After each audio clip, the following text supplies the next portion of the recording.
बाबांनी दिलेले 4 तत्व, 3 शब्द, 5 नियम आणि सेवकाला आलेले अनुभव। आणि अनुभव महत्वाचे आहेत, कारण बाबांनी अनुभवावरच या मार्गाची स्थापना केली आहे आणि अनुभवावरूनच सेवकांना जागवलं आहे बाबांनी। तर अनुभव प्रत्येक माणसाला आल्या। आम्ही बैठकीमध्ये विचारतो, अगं एखादा अनुभव सांग, मला अनुभव नाही। मग कशासाठी मार्गात आला? तर या दुःखासाठी मार्गात आला। मग ते दुःख तुझ्यावर आले आहेत की नाही आहेत? तर नाही म्हणे, दुःख दूर झाले। मग तुझा अनुभव नाही का? तर असे अनुभव जेव्हा आपण एकमेकाला सांगू तेव्हा या मार्गाची प्रचिती आणि प्रसार होतो।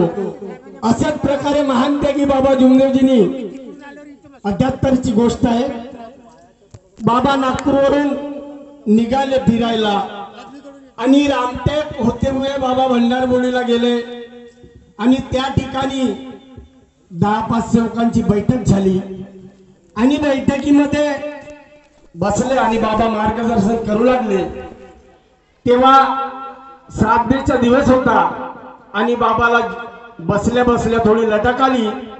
तेव्हा बाबाला त्याच ठिकाणी स्वप्न पडले, मी जर घरी असतो तर आपल्या बापाच्या नावाचा उपास करून एक ठाव बनवून दिला असता आणि श्राद्ध पण केला असता। तेव्हा बाबाच्या मनामध्ये परमेश्वराने सद्बुद्धी टाकली की बोले सेवक, तेरे बाप का सर तो मेरा धड़, मेरा धड़ तो तेरा सर। याप्रमाणे तुझा वडील माझ्या मध्ये विलीन झाला आणि सांग म्हणे आता तू पूजा कोणाची करते? राखेची पूजा करते की माझी? तेव्हा बाबाच्या मनामध्ये संकल्पना तयार झाली, म्हणे चुकलो मी, देणार नाही आणि परमेश्वरा तुमचेच कार्य करीन आणि तुम्हालाच मानीन। तेव्हापासून बाबांनी आपल्या मनातली अंधश्रद्धा दूर केली आणि पुढे बाबा निघाले। तिकडे मोगर कशाकडे गेले आणि पहा मोगर कशाच्या तलावावर गेल्यानंतर त्यांच्यासोबत सेवक होते, भरपूर सेवक होते आणि त्या तलावावर फिरायला गेले। जंगलात तलाव आहे, त्या तलावावर फिरायला गेल्यानंतर बाबांनी सेवकांना सांगितले की तुम्ही लेडीजला सांगितले पश्चिमेकडे, पुरुषाला सांगितले पूर्वेकडे करा। परंतु पहा आंघोळ करत असताना काही सेवक बोललेले बाबा गेले, काय करायचे, चला ना आपण डोंगा या ठिकाणी सोडू आणि बसू। त्या डोंग्यावर काही सेवक बसले आणि डोंगा सोडला। श्यामरावजी कहार गायमुख लोहाराची यांनी ती दोरी सोडली आणि त्याला लाथ मारलं आणि डोंगा आतमध्ये गेला। गेल्याच्या नंतर त्याच्या पायाला रक्त सुद्धा लागले आणि डोंगा आतमध्ये गेल्यावर नाव डगमगली आणि त्या नावेमध्ये पाणी भरलं। पाणी भरल्यावर आता काय करायचं? सेवक भराभर पाण्यामध्ये कुदले। या नावेतही बसून राहिलो तरी आपण मरणार आहोत म्हणून सेवक कुदले आणि ज्याला पोहता येत होते ते बाहेर निघाले आणि त्या नावेमध्ये एकटाच उभा राहिला उलाटे साहेब नागपूरचे। आणि त्यांनी विचार केला की म्हणे आता काय करावं, आपण कुदलो तरी मरणार आणि नाही कुदलो तरी मरणार, म्हणून मरे या जी भगवत नाम पर हे परमेश्वरा मी या नावेमध्ये आहे आणि मला तुम्हाला वाचवायचं आहे।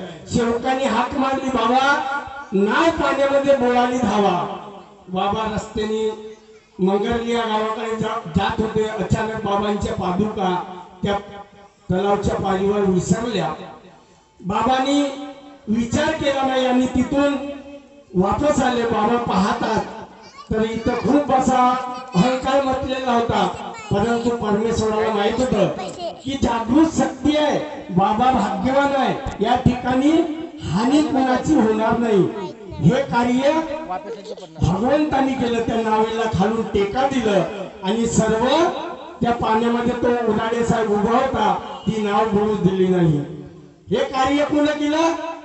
तर भगवान बाबा हनुमानजीने केलं। असे करून सर्व सेवक बाहेर निघाले। आता म्हणे बाबा पाणीवर आले आणि बाबांनी विचारलं, त्या मंगरली गावचा एक गवली सेवक होता संपत्ती शेरकी, त्यांना विचारलं म्हणे सर्व सेवक आहेत का पायगा? तेव्हा बाबा म्हणे सर्व सेवक दिसत आहेत परंतु एक सेवक दिसून नाही राहिला। म्हणे कोण गा?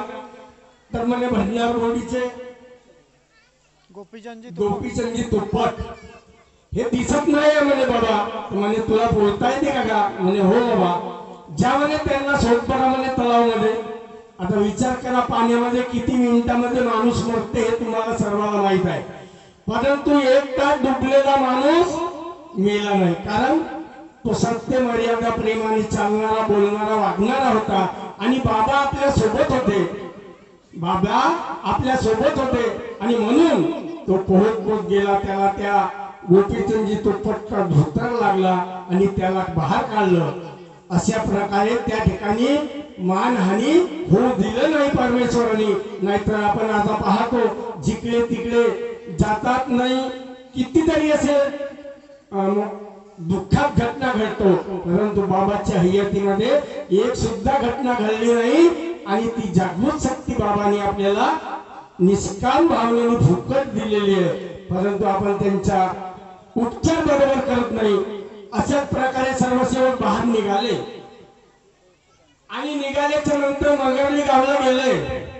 मंगरली गावला चर्चा बैठक घेतली, बाबांनी बसले आणि एकाच घंट्याच्या बाद मध्ये बाबाला असं वाटलं की या ठिकाणी आता चाय पिला पाहिजे. म्हणून सेवकांना आदेश केला, म्हणजे बाबाला दुधाचा चाय हवा आहे.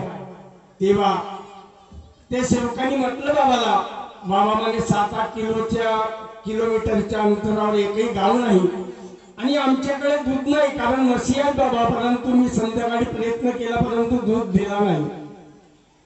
तर म्हणे मला माहित नाही, परंतु बाबाला चाय हवा आहे हे फक्त मला माहित आहे. बाबा म्हणे म्हशीचे बच्चे सुद्धा म्हशी सोबत जंगलात गेले होते आणि दूध देत नाही बाबा.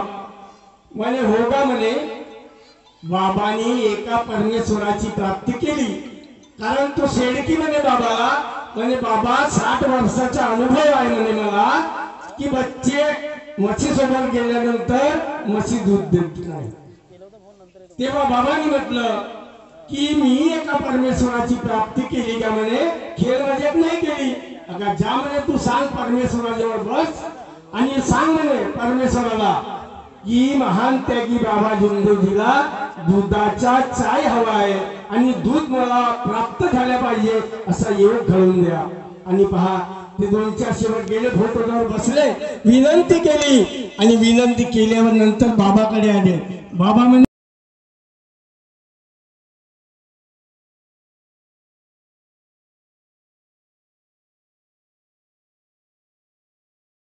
अशा प्रकारे इच्छानुसार बाबाला भोजन मिळाला आणि बाबा शांत झाले. आणि अशा प्रकारचे काही उदाहरण आहेत. आपल्या कित्येक लोक टीबी, कॅन्सर, महारोग, भूत, पोळ असे लोक दुरुस्त झाले या मार्गामध्ये. असाच एक अनुभव सांगतो. 23 वर्षाचा पोरगा माझ्या गावामध्ये, सुरेंद्र लेंडे त्याचं नाव आहे. त्याला कॅन्सर झाला, टिम्बर कॅन्सर. त्यांनी 6 लाईट आणि 7 ते 8 किमो केले, आराम झाला नाही. डॉक्टरने सांगितलं की हा मुलगा 2 महिन्याच्या वर वाचू शकत नाही. तेव्हा त्या परिवारानं विचार केला की आता असाही मुलगा मरत आहे, म्हणून आपण एका परमेश्वराच्या चरणी मेलो पाहिजे. म्हणून त्यांनी या मार्गाकडे धाव घेतली आणि या मार्गाकडे धाव घेतल्याच्या नंतर मार्गदर्शकाकडे आपली अभिप्राय सांगितली आणि सांगितल्यानंतर त्या मार्गदर्शकाने त्याला कार्य दिलं. आणि बघा, 11 दिवसाच्या कार्यामध्ये तो जेवण खावत करत नव्हता. मुलगा निवड चिंतेमध्ये होता आणि त्या 11 दिवसाच्या कार्यात तो मुलगा खावा पिवायला लागला. असे करत करत असताना 2 वर्ष कार्य केले आणि तो कॅन्सरचा रोगी दुरुस्त झाला आणि आताही चांगला आहे, काम धंदा करतो, सर्व काही करतो. अशी भगवत कृपा बाबांनी आपल्याला फुकटामध्ये दिली. परंतु आपण त्याग झाला की आपण त्याकडे लक्ष देत नाही आणि आपण आपल्या प्रपंचामध्ये गुंतून राहतो. बाबांनी सांगितलं, प्रपंच साध्य होय परमार्थ करू. आणि म्हणून वेळात वेळ काढून आम्हाला का गरज होती, आज आमच्याकडे एवढे काम होते. सकाळी नागपूरला जायचे होते आणि तिकडून आल्यानंतर वावरातले काम करायचे होते, परंतु साहेबांनी फोन केलं लीलारे गुरुजींनी कामं टाकून दिलंय आणि भागवत कार्याला आलो. पण आम्हाला माहित आहे या कार्यक्रमाचा बेनिफिट परमेश्वर मला देईल एवढी खास शाश्वती आहे. आणि परमेश्वर माझ्या पाठीशी सर्व सेवकांच्या पाठीशी उभा आहे. कारण तत्वशब्द नियमाची गरज आहे. आणि तत्वशब्द नियम जोपर्यंत आपण पाळला नाही तोपर्यंत आपला काही होणार नाही. कारण ही बाबांची वाणी आहे. आणि म्हणून सर्व सेवकांनी 4 तत्व 3 शब्द 5 नियम याचा काटेकोरपणे पालन करावा. मी सुद्धा करण्याचा प्रयत्न करीन. एवढेच बोलतो. या ठिकाणी मला पत्रिका नाही, माहीत नाही, काहीच नाही, परंतु त्या काटेकर साहेबांनी म्हणजे लिल्लारे गुरुजी तुमची आठवण करत होते. त्यांनी फोन केला आणि या ठिकाणी मी त्यांच्या फोनवर आलो. आल्यानंतर आमचे मान सन्मान झालं. 2 शब्द बोलण्याची संधी दिली त्याबद्दल आयोजकाचे अभिनंदन करतो आणि मी माझ्या शब्दाला विराम देतो. सर्वांना माझा नमस्कार.